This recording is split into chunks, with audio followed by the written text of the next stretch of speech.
فرش التراب يضمني وهو غطاء. اور داخل ہوئے ان کے ساتھ جیل میں دو جوان. جب انہیں جیل میں بھیجا گیا حضرت یوسف علیہ السلام کو، تو اتفاقاً اسی موقع پر دو اور قیدی بھی لا کر داخل کیے گئے. قال احدہما، ان میں سے ایک نے یہ کہا، انی ارانی عاصر خمرا، میں یہ دیکھ رہا ہوں، خواب میں نے دیکھا ہے کہ میں شراب کشید کر رہا ہوں. وقال الآخر، اور دوسرے نے کہا، انی ارانی احمل فوق راسی خبزا، میں دیکھتا ہوں اپنے آپ کو کہ میں اپنے سر پر وہ روٹیاں اٹھائے ہوئے ہوں. تاکل الطیر منہ، اور اس روٹیوں میں پرندے جو ہے کھا رہے ہیں، چونچے مار رہے ہیں. نبئنا بتاویلہ، ہمیں ذرا ان خوابوں کی تعویل بتائیے. انا نراک من المحسنین، ہم دیکھتے ہیں کہ آپ عام قیدیوں کی طرح نہیں ہیں. آپ کا کردار، آپ کی شخصیت، آپ کی سیرت، آپ کی وجاہت یہ بالکل مختلف ہے. ہم دیکھتے ہیں کہ آپ تو بہت اچھے آدمی ہیں، بہت بزرگ آدمی ہیں. تو ہمیں امید ہے کہ آپ ہمارے خوابوں کی تعویل بتا سکیں گے. قال لا یاتیکما طعام ترزقانہ الا نبأتکما بتاویلہ، حضرت یوسف نے فرمایا کہ جو کھانا آتا ہے تمہارے لیے، وہ راشن کا وقت معین ہوگا جو قیدیوں کو تقسیم کیا جاتا ہے، تو نہیں آئے گا تم تک کھانا جو دیا جاتا ہے تمہیں، مگر یہ کہ میں بتا دوں گا تمہیں اس کی تعویل. یعنی فوراً جواب نہیں دیا، کچھ ان سے ٹائم لیا، کچھ وقت لیا انہوں نے کہ اس پہ اپنی تبلیغ کر سکیں، اپنی بات اس کو بتا سکیں کہ جب یہ اب میری طرف متوجہ ہوئے ہیں. اور یہ داعی حق کا یہ کام ہوتا ہے کہ وہ ہر وقت اس فکر میں رہے کہ کسی بھی ایک بار سے کوئی موقع ہو کہ کوئی خیر کی بات کسی سے کہنے کے لیے صحیح جو ہے تقریب پیدا ہو جائے تو اس موقع سے فائدہ اٹھایا جائے. الا نبأتکما بتاویلہ قبل ان یاتیکما، اس سے پہلے کہ تمہارا وہ راشن آئے. ذالکما مما علمنی ربی، اور دیکھو یہ وہ چیز ہے جو میرے رب نے مجھے سکھائی ہے. میں کوئی دعوے دار نہیں ہوں اپنے کسی ذاتی کمال کا. اب اس میں خود بخود اس جملے میں بھی اللہ تعالیٰ کی طرف ایک توجہ اور اللہ کی طرف ایک نسبت موجود ہے. انی ترکت ملت قوم لا یؤمنون باللہ وہم بالآخرۃ ہم کافرون، دیکھو میں نے ترک کر دیا ہے اس قوم کا راستہ کہ جو نہ اللہ کو مانتے ہیں اور نہ ہی آخرت پر ان کا یقین ہے، بلکہ آخرت کے وہ کافر ہیں، منکر ہیں، نہیں مانتے آخرت کو. واتبعت ملت آبائی، اور میں نے پیروی کی ہے، اختیار کر لی ہے ملت اپنے آبا کی، ابراہیم و اسحاق و یعقوب، یعنی ابراہیم اور اسحاق و یعقوب کی. یہاں اس سے مراد کیا ہے؟ دیکھیے کہ ایک شخص جو ہے بچپن میں ہی اگر پیدا ہوا ہے مسلمانوں میں، تو ایک تو ہے موروثی عقائد کے جو اسے ملے ہیں، اور ظاہر بات ہے کہ وہ اللہ کا نام جانتا ہے، رسول کا نام جانتا ہے، کلمے اس کو پڑھا دیے گئے، نماز سکھا دی گئی. لیکن ایک ہوتا ہے جب انسان شعور کی عمر کو پہنچے تو خود اپنے غور و فکر سے اپنا جو فری ایک چوائس ہے اس کو ایکسرسائز کرتے ہوئے کسی شے کو قبول کرنا، کسی شے کو اختیار کرنا. تو گویا کہ حضرت یوسف علیہ السلام اس کا تذکرہ کر رہے ہیں کہ میں نے شعوری طور پر، کیونکہ اب جو زندگی گزر رہی ہے، جن لوگوں کے مابین گزر رہی ہے، وہ لوگ تو کافر ہیں، وہ لوگ تو کسی نبی سے وحی سے واقف ہی نہیں ہیں، مصر کے قوم ہے. لیکن یہ کہ میں نے ان کے طریقے کو چھوڑ دیا ہے شعوری طور پر فیصلہ کر کے، میں نے شعوری طور پر اختیار کیا ہے اپنے آبا و اجداد، صرف اس لیے نہیں کہ وہ میرے آبا و اجداد ہیں، بلکہ اس لیے کہ ان کا راستہ میرے نزدیک صحیح ہے، عقل سلیم کے نزدیک جو ہے وہی معقول ہے. واتبعت ملت آبائی ابراہیم و اسحاق و یعقوب ما کان لنا ان نشرک باللہ من شیء، دیکھو ہمارے لیے یہ روا نہیں ہے کہ ہم اللہ کے ساتھ کسی بھی شے کو شریک کریں. ذالک من فضل اللہ علینا، یہ اللہ کا بڑا فضل ہے ہم پر، وعلی الناس، اور سب لوگوں پر. اللہ نے تو انسانوں کو اشرف المخلوقات بنایا، اور یہ کہ انسان جو ہے اللہ کے سوا کچھ اور چیزوں کو کہ جنہیں اللہ نے انہی کی چاکری کے لیے پیدا کیا ہے اپنا معبود بنا لے. ولیکن اکثر الناس لا یشکرون، لیکن اکثر لوگ شکر نہیں کرتے، شکر گزار نہیں ہوتے.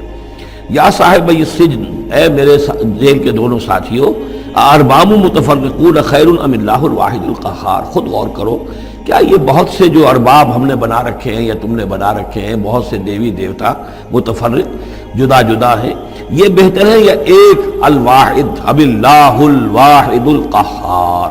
یا اللہ جو اکیلا ہے اور پوری طریقے سے چھایا ہوا ہے. ما تعبدون من دونہ الا اسماء سمیتموها انتم وآباؤکم، نہیں پوچھتے تم اس کے سوا دیویوں اور دیوتاؤں کو مگر یہ کوئی شے نہیں ہے، یہ کچھ نام ہے جو تم نے رکھ لیے ہیں، تم نے بھی اور تمہارے آباء و اجداد نے بھی۔ ما انزل اللہ بہا من سلطان، اللہ تعالیٰ نے ان کے لیے کوئی سند نہیں اتاری۔ ان الحکم الا للہ، اختیار مطلق صرف اللہ کا ہے، حکم دینے کا اختیار، فیصلے کا اختیار، قانون دینے کا اختیار صرف اللہ کا ہے۔ امر اللہ تعبدوا الا ایاہ، اور اس نے یہ حکم دیا ہے کہ اس کے سوا کسی اور کو مت پوجو، مت بندگی کرو۔ ذالک الدین القیم، یہی ہے دین سیدھا اور قائم اور دائم، ہمیشہ کا دین۔ ولکن اکثر الناس لا یعلمون، لیکن اکثر لوگ علم نہیں رکھتے۔ یا صاحب السجن، اے میرے زندان کے دو ساتھیوں، اما احدکما فیسقی ربہ خمرا، تم میں سے ایک جو ہے وہ تو اپنے آقا، رب کا لفظ آیا ہے بادشاہ کے لیے، اپنے آقا کو، بادشاہ کو شراب پلائے گا۔ یہ پہلے بھی ایک شخص تھا، ساقی تھا یہ بادشاہ کا،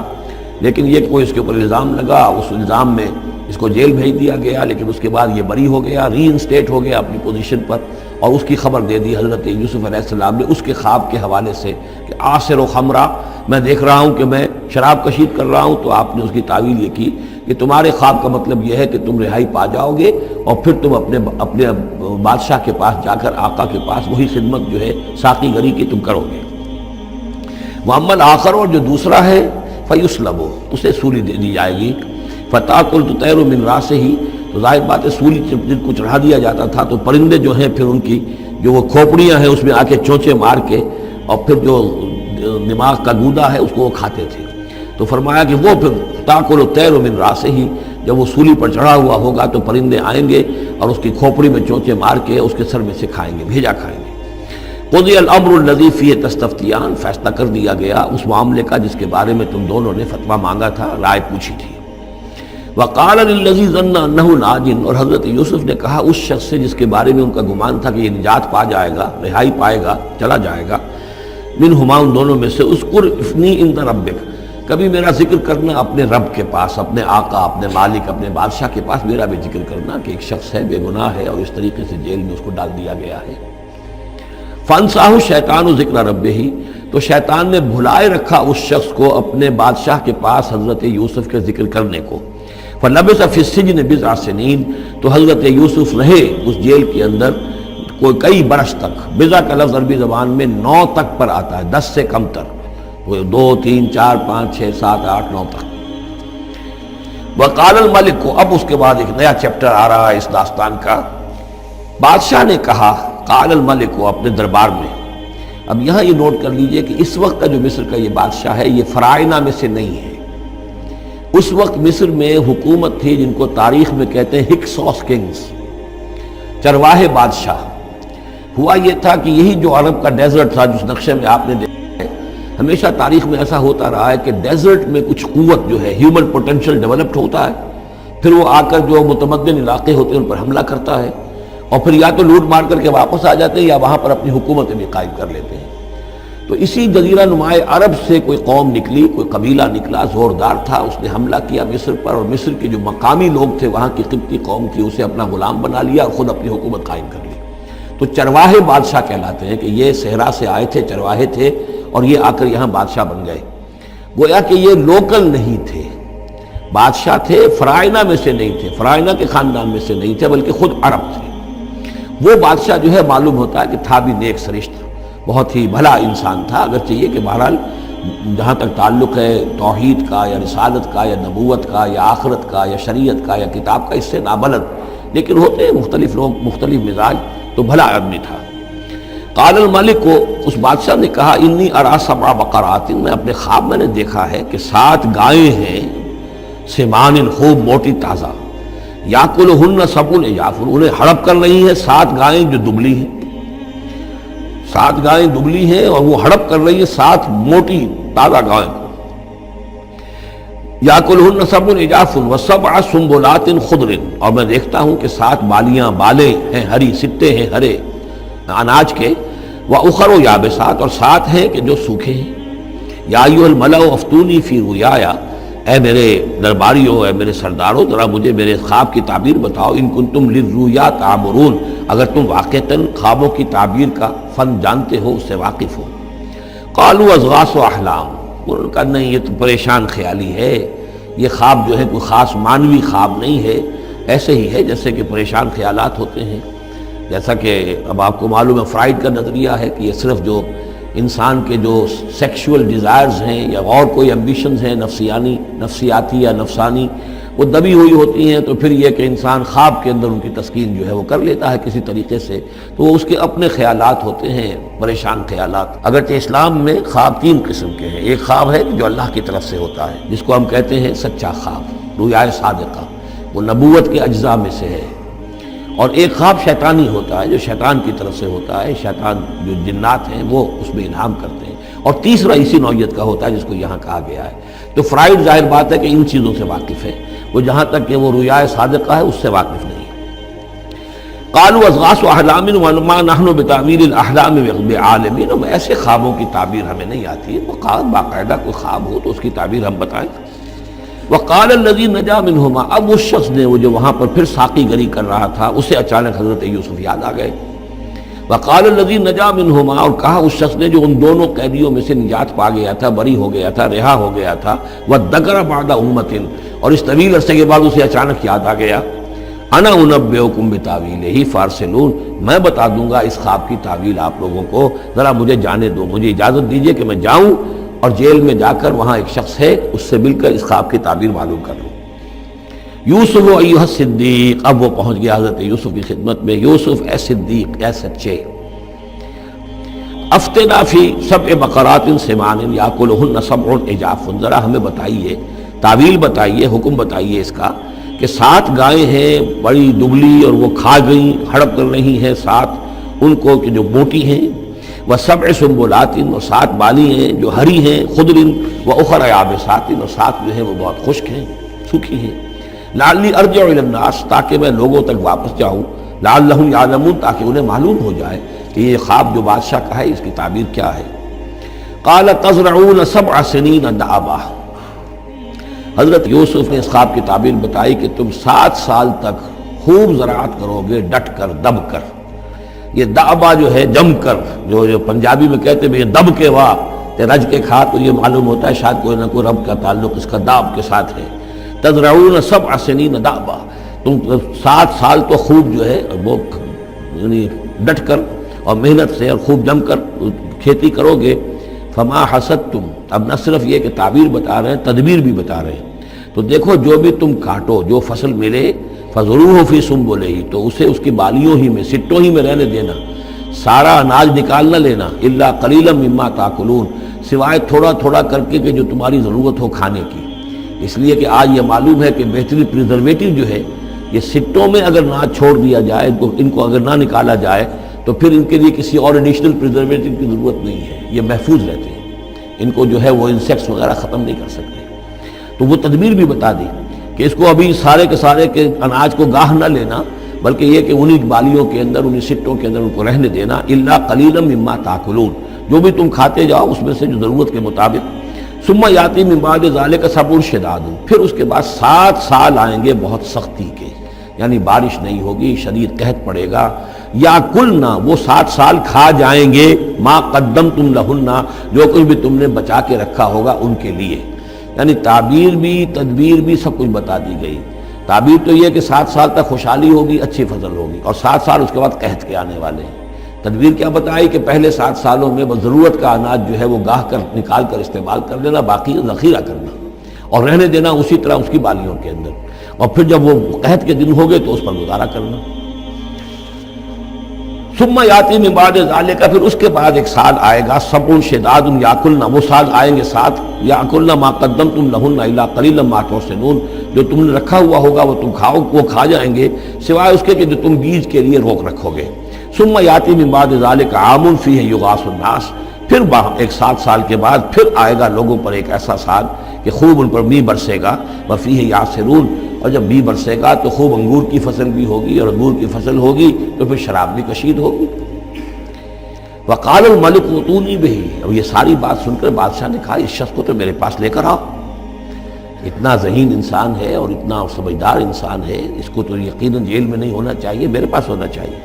فلما جاء الرسول، اور جب وہ ایلچی آیا حضرت یوسف کے پاس، قال ارجع الی ربک، انہوں نے کہا کہ دیکھو میں اس طرح یہاں سے نکلنے کو تیار نہیں. ظاہر بات ہے جب جیل میں ڈالا گیا تو کوئی تہمت تو لگی ہوگی، کوئی ایف آئی آر تو کٹی ہوگی نا، آخر میں کوئی نہ کوئی الزام، کوئی جو خانہ پوری کی گئی تھی تو وہ تو ان کے اوپر داغ ہے، دھبا تو ہے. تو میں جب تک کہ بری ذمہ نہ ہو جاؤں اور بری نہ ہو جاؤں ان الزامات سے، جب تک کہ میرا دامن جو ہے صاف نہ ہو جائے، میں یہاں سے نکلنا نہیں چاہتا. فرمایا قال ارجع الی ربک فاسألہ، تو لوٹ جاؤ اپنے بادشاہ کے پاس، فاسألہ، اور ذرا اس سے جا کے پوچھو، ما بال النسوۃ اللاتی قطعن ایدیہن، ان عورتوں کا کیا مسئلہ تھا جنہوں نے اپنے ہاتھ کاٹ لیے تھے. ان ربی بکیدہن علیم، یقیناً میرا رب ان کی چالوں سے اور ان کے چرتروں سے خوب واقف ہے. قال فما خطبکن، اب بادشاہ نے طلب کر لیا سب کو، وہ بیگمات کو. اذ راوتن، ما خطبکن اذ راوتن یوسف عن نفسہ، کیا معاملہ تھا تم لوگوں کا، کیا حقیقت تھی اس کی جبکہ تم نے یوسف کو چاہا، تم سب نے چاہا کہ اسے تم پھسلا دو اور اسے تم گناہ پر آمادہ کرو. قلنا حاشا للہ ما علمنا علیہ من سوء، ان سب نے کہا کہ اللہ گواہ ہے، ہم میں اس کے بارے میں ہمارے علم میں کوئی برائی نہیں، اس کے نیت میں کوئی برائی، اس کی طرف سے کوئی اقدام، اس کی طرف سے کوئی غلط جو ہے کام قطعاً نہیں، جو بھی کچھ تھی غلطی وہ ہماری تھی. قالت امرأۃ العزیز، اب وہ اس امرأۃ العزیز نے بھی، جس کا نام زلیخا مشہور ہے، اس نے بھی کہا الآن حسس الحق، اب تو حق واضح ہو گیا، وہ جو بھی کچھ تھا اس کا پردہ چاک ہو گیا. انا راوتہ عن نفسہ، میں نے ہی اصل میں اس کو پھسلانا چاہا تھا، میں نے ہی اسے گناہ پر آمادہ کرنا چاہا تھا. وانہ لمن الصادقین، اور وہ بالکل سچا ہے، اس نے کوئی غلط بیانی نہیں کی ہے. ذالک لیعلم، یہ جملہ جو ہے اس کے بارے میں بہت سے اقوال ہیں کہ یہ کس کا قول ہے. ایک قول یہ ہے کہ یہ زلیخا ہی کا کلام بھی چل رہا ہے،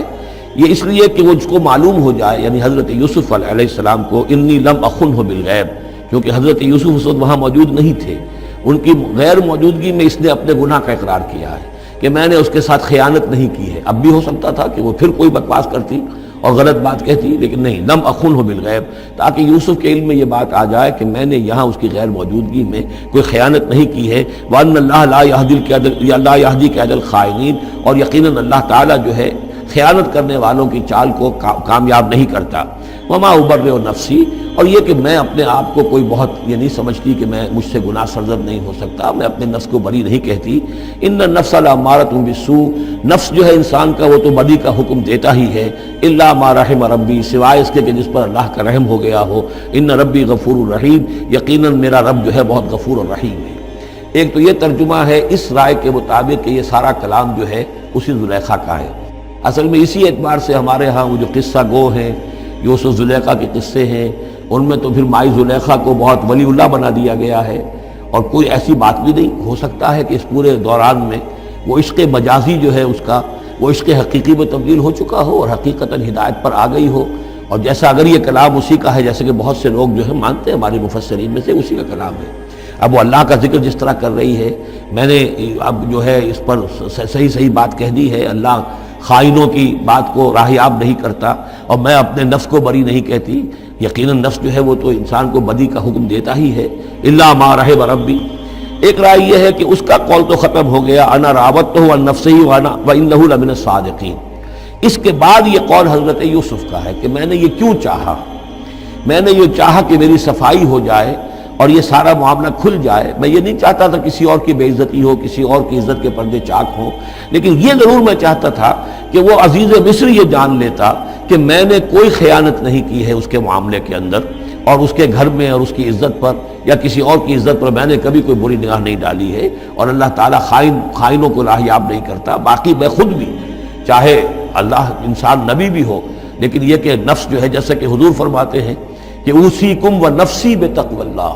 میں تم لوگوں کو بھی حکم دیتا ہوں کہ اللہ کا تقوی اختیار کرو، اپنے نفس کو بھی حکم دیتا ہوں. تو حضرت یوسف کا بھی یہ قول ہو سکتا ہے کہ میں بھی اپنے نفس کو بری نہیں سمجھتا، میں یہ نہیں سمجھتا، ہو سکتا ہے اللہ تعالیٰ کی طرف سے خصوصی حفاظت میری نہ ہوتی تو میں کسی غلط حرکت میں مبتلا ہو جاتا. وما ابرئ نفسی ان النفس لامارۃ بالسوء، نفس تو یقیناً حکم دینے والا ہے بدی کا. الا ما رحم ربی، سوائے اس کے جو اللہ فیصلہ کر دے اور رحم فرمائے. ان ربی غفور الرحیم.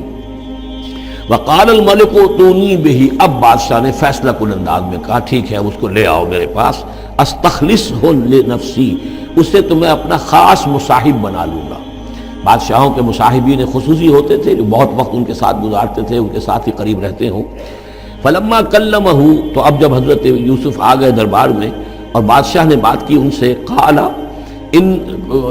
انک اليوم لدینا مکین امین، تو بادشاہ نے کہا کہ آج کے دن سے آپ ہمارے پاس جو ہوں گے بڑی عزت والے اور معتبر انسان ہوں گے، اب آپ کی حیثیت جو ہے بہت اونچی ہوگی اس معاشرے کے اندر، ہمارے بڑے درباریوں میں آپ کا شمار ہوگا۔ قال اجعلنی علی خزائن الارض، ادھر حضرت یوسف کو یہ خیال تھا کہ بہت بڑی جو ہے مصیبت اس قوم کے اوپر آنے والی ہے، تو اس کے لیے انہوں نے فوری طور پر جو مطالبہ کیا وہ یہ تھا کہ مجھے زمین کے خزانوں پر مقرر کر دو، یعنی یہ کہ زراعت کا وزیر بنا دو یا چیف سیکرٹری بنا دو یا وزیر خزانہ بنا دو، کہ معیشت پوری میرے کنٹرول میں ہو، اس لیے کہ اس ملک کے اوپر جو آنے والے ہیں حالات وہ بہت ہی نازک ہیں، اور اگر اس کے لیے صحیح بندوبست نہ کیا گیا تو نہ صرف اس ملک کے لیے بلکہ آس پاس کے علاقے کے لیے بھی بہت خوفناک صورت پیدا ہو جائے گی، اس لیے کہ اصل میں یہ مصر ہی تھا کہ جو گرینری تھا اس پورے علاقے کے لیے۔ باقی آپ کو معلوم ہے اس کے بائیں طرف جو ہے مغرب میں بھی صحرا ہے، دائیں طرف بھی صحرا ہے، صحرا سینا ہے، تو یہ تو یہی علاقہ تھا کہ جس سے اناج وغیرہ پیدا ہوتا تھا، تو پورے علاقے کے لیے کفالت جو تھی اس کی زراعت جو ہے وہ یہیں سے ہوتی تھی، تو اس پورے علاقے پر بہت زبردست قحط آیا ہے، بہت زبردست قحط آیا ہے بعد میں۔ تو انہوں نے فرمایا کہ مجھے ان زمانوں کے ان سارے زمین کے جو خزانے ہیں اس پر مختار بنا دو، انی حفیظ علیم، میں حفیظ بھی ہوں، حفاظت کرنے والا ہوں، علیم بھی ہوں، جاننے والا ہوں، ماہر ہوں، میں یہ سارا بندوبست ٹھیک کروں گا۔ وَكَذَلِكَ مَكَّنَّا لِيُوسُفَ فِي الْأَرْضِ، اس طرح ہم نے یوسف کو تمکن عطا کیا زمین میں، يَتَبَوَّأُ مِنْهَا حَيْثُ يَشَاءُ، اب تو وہ جہاں چاہے وہاں ٹھکانہ بنا دے۔ اب مصر کی حکومت جو ہے پہلے تو اللہ تعالیٰ نے وہاں سے لا کر بدوی زندگی سے لا کر متمدن زندگی کے عین گڑھ میں مجدھار میں پہنچا دیا، عزیز مصر کے گھر میں پہنچا دیا۔ اب اس سے اگلا رتبہ جو ہوا ہے وہ تو یہ ہے کہ بہت ہی اونچا مقام اور مرتبہ ہو گیا، اب خود وہ عزیز بن گئے ہیں، بہت بڑے ان کے پاس کے بڑے اختیارات ہوں۔ وَكَذَلِكَ مَكَّنَّا لِيُوسُفَ فِي الْأَرْضِ يَتَبَوَّأُ مِنْهَا حَيْثُ يَشَاءُ، وہ جہاں چاہے جگہ پکڑے۔ نُصِيبُ بِرَحْمَتِنَا مَن نَّشَاءُ، ہم اپنی رحمت دیتے ہیں جس کو چاہتے ہیں، وَلَا نُضِيعُ أَجْرَ الْمُحْسِنِينَ، اور نیکوکاروں کا اجر ہم ضائع نہیں کرتے۔ وَالْأَجْرُ الْآخِرَةِ خَيْرٌ لِّلَّذِينَ آمَنُوا، باقی یہ کہ اصل میں جو آخرت کا اجر ہے وہ تو بہت ہی بہتر ہے ان کے حق میں جو ایمان لائیں اور جو تقویٰ کی روش اختیار کیے رہے ہوں، وَكَانُوا يَتَّقُونَ۔